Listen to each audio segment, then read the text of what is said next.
Oh, howdy all, grab yourself a drink, it is time for some Path of Exile discussion. I hope you've had a good first few days of 2023, and I wanted to have a look back at 2022 in Path of Exile. Not so much looking at the tumultuous year of the rise and fall of Archnemesis, and then the reasonably poorly received Lake of Kalandra expansion. Instead, I want to look at player discoveries that were made. Discoveries about how the game works at a deeper level that were made by players during that year, or discoveries about individual systems. We're going to have a look at the Timeless Dual Crack, we're going to have a look at a couple of things that only apply in Standard now, and we're going to have a look at the biggest thing of all, in my opinion, which is under the hood, how Divination cards work, how they drop. Almost all of the loot tables for them have pretty much been reverse engineered now by players, and so I'll put a link to all of that information down in the description below. But firstly, there are two main sources of information about how the game works on a deeper level. The first one is people just formulating a hypothesis and testing it. You formulate a hypothesis, maybe you think, when you defeat the Maven, there is a 30% chance to get the Legacy of Fury boots. You and a group of people then go and fight the Maven 1,000 times, you get 420 sets of these boots. Then you realize, hey, something was a bit wrong with our original formulation.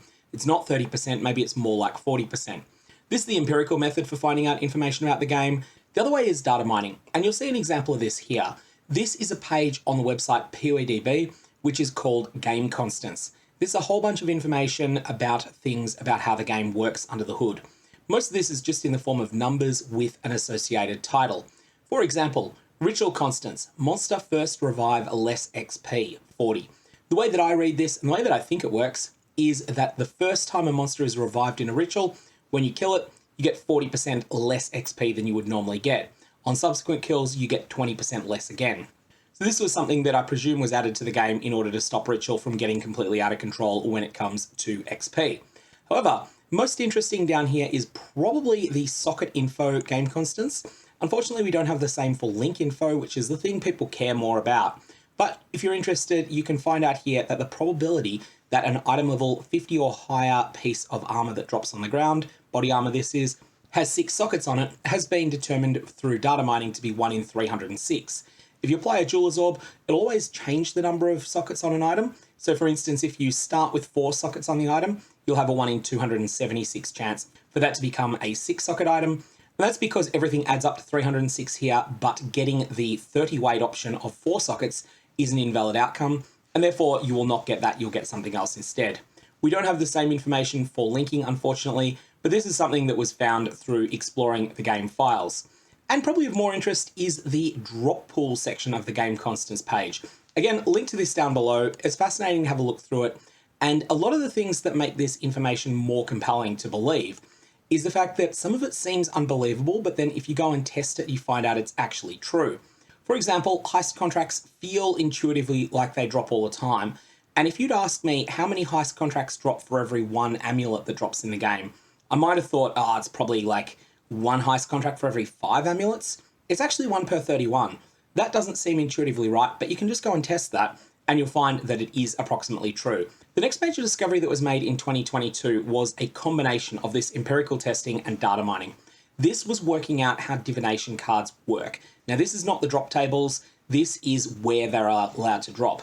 And something that was discovered by people when we were looking for the divination card, the Apothecary, which was added in 3.17, was that it seemed to drop from the Crimson Temple map. And that was the only one anyone could find it in. Now, GGG had added tags to maps a while ago. Some of these are functional, for example, cannot_be_twinned. That changes the way that the map works. But some of them were just descriptive, and that made people start thinking, why is this map tagged church? Why is it tagged Katava cultist area? Why is it tagged blood_mage_boss_map?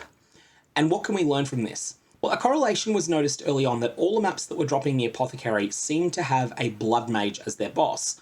So a number of people went and tested it and found this actually is true, and that all 4 of these maps are capable of dropping the Apothecary, and no other maps will drop it except under circumstances that could drop any other divination card in the game, or at least wide subsets like divination cards that grant unique jewelry. So with that in mind, once you find 2 or 3 maps that a divination card belongs to, you can usually make a hypothesis as to all of the different locations that that card can drop. One interesting example of this would come up later in the year when players discovered that the divination card Unrequited Love, which is a set of 16 cards for 19 mirror shards and had been an unsolved drop for location for a very long time, was dropping in maps that have val_pyramid_area as an area tag. Now this card is extremely rare, and it is believed to be between 5 and 10 times as rare as the Doctor, so don't expect to find this card yourself, but it has been proven to drop in Val Pyramid, it has been proven to drop in the Maze, and it has been proven to drop in Val Temple. Vaults of Atzuri and Doriani's Machinarium are believed to be drop locations, but I'm not aware of any drops on film of that card in those areas.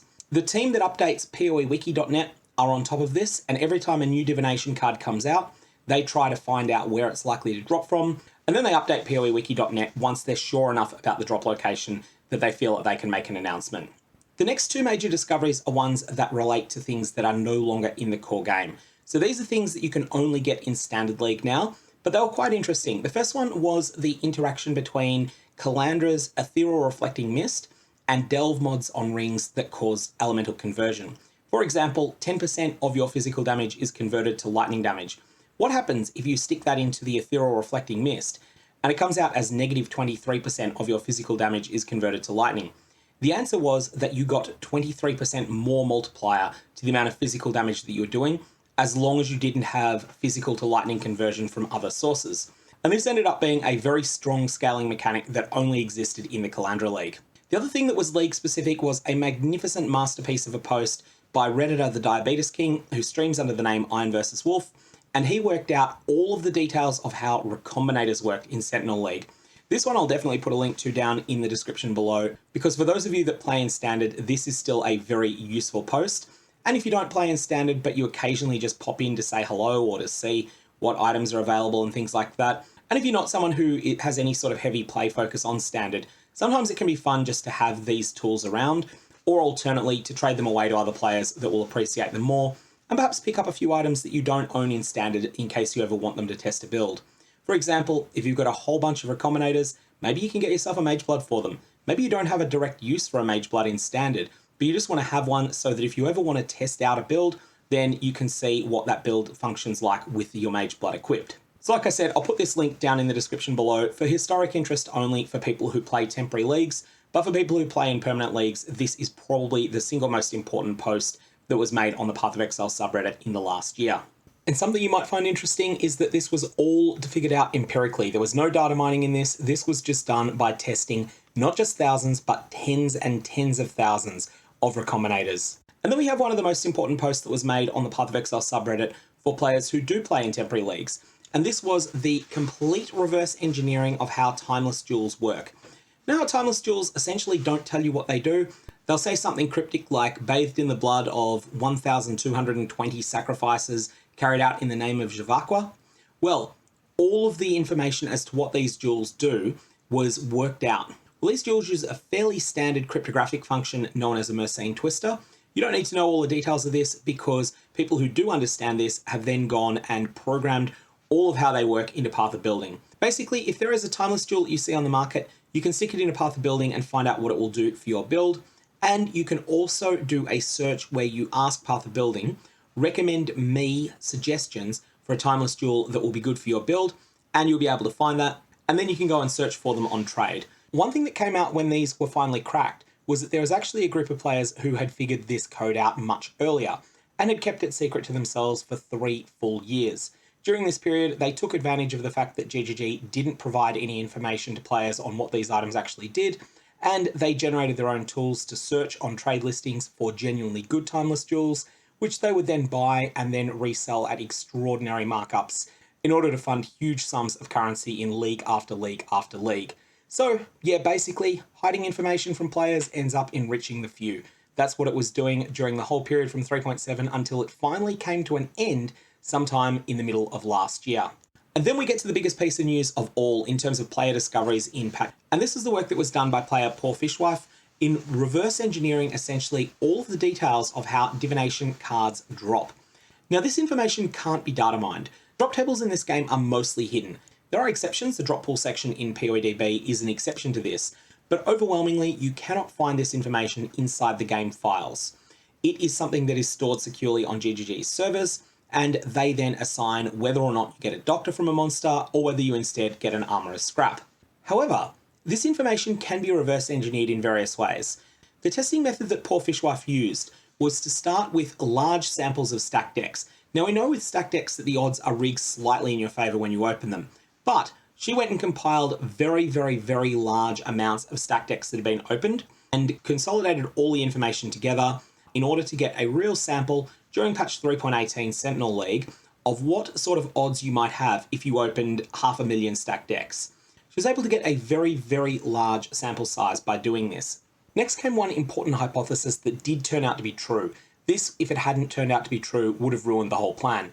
And that was the hypothesis that the formula for stacked deck drops is reasonably similar to the formula for divination card drops in general, just with a couple of important little twists to it that make it so that the better cards are more likely to appear than they otherwise would be. She noticed that the very most common divination card was Reign of Chaos.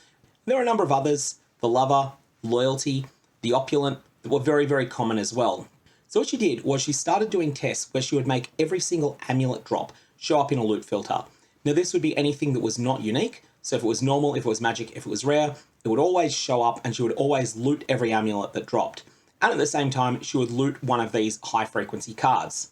And she'd keep doing this, and eventually she could get enough data points that she could reverse engineer the formula by which stacked decks modified the weighting of various divination cards. Then from that, it was as simple as applying this formula and getting this magnificent work. Slight flashbang warning, this will be a little bit brighter than everything else that's been on the screen so far. This table here shows the believed weightings for every divination card in the game, from Reign of Chaos, which seems to have a drop rate in the order of 120,000, down to the Lover, around 66,000, Emperor's Luck around 50,000, Destined to Crumble, the Scholar, the King's Blade, all in the 40,000s, the Metalsmith's Gift, Loyalty, Flora's Gift, all around 30 to 35,000, and then a lot of other cards. Now do be aware that this is based on 3.18, and as a result, some of this is out of date. For example, a Mother's Parting Gift is now much rarer than it used to be, but most of this information is likely to be correct. Additionally, this data was then calibrated against these drop pool tables. And one thing that was really interesting was that the very rarest divination cards in the game appeared to have a weighting of 1. This is House of Mirrors and the Astromancer. Now, there's a very high degree of uncertainty on these ultra rare cards, and this is basically all the cards that are meaningfully rarer than the Doctor, of which there are quite a number. All of these cards were very, very, very, very, very seldom seen from stacked decks, and as a result are very, very rare to find as regular drops in the game. Now, this has allowed further predictions to be made, and this is the thing that was really interesting. For example, Fishwife was able to correctly predict from this information that the divination card Further Invention, which is not something people generally care all that much about, this is a divination card that grants an item level 100 double influenced rare helmet, that this card would be staggeringly rare, that it would be meaningfully rarer than the Doctor, and that it would probably be rarer than or equal to the rarity of the Apothecary.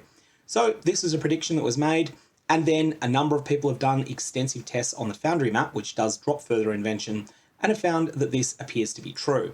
This is a prediction that goes against people's common sense, but it ends up being true, and that's something that's really important for working out how plausible information like this is.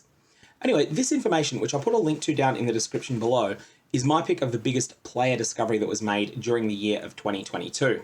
I'm going to leave it there. May your Varlorbs have interesting results, and I will see you around.